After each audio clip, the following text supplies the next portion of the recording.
La critique est le seul instrument de vérification d'une théorie économique. Karl Popper.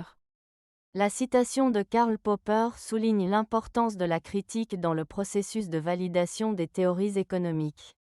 Pour Popper, une théorie ne peut pas être considérée comme vraie simplement parce qu'elle semble logique ou parce qu'elle est largement acceptée.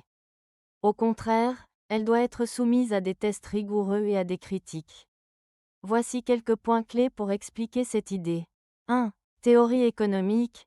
Une théorie économique est une explication ou un modèle qui cherche à décrire et à prédire des phénomènes économiques. Par exemple, une théorie peut expliquer comment les prix sont déterminés sur un marché. 2. Importance de la critique. La critique consiste à examiner, remettre en question et tester une théorie. Cela permet d'identifier ses faiblesses, ses limites et ses incohérences. Une théorie qui résiste à la critique est plus crédible. 3. Vérification par l'expérience. Pour Popper, une théorie doit pouvoir être falsifiée, c'est-à-dire qu'il doit être possible de prouver qu'elle est fausse par des expériences ou des observations.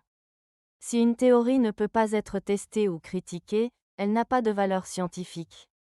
4. Avancement des connaissances. La critique permet d'améliorer les théories existantes et de développer de nouvelles idées. En confrontant les théories à des réalités économiques, les économistes peuvent mieux comprendre et expliquer le fonctionnement de l'économie. En résumé, Popper insiste sur le fait que la critique est essentielle pour évaluer la validité des théories économiques. C'est grâce à cette démarche que les connaissances progressent et que les théories deviennent plus solides.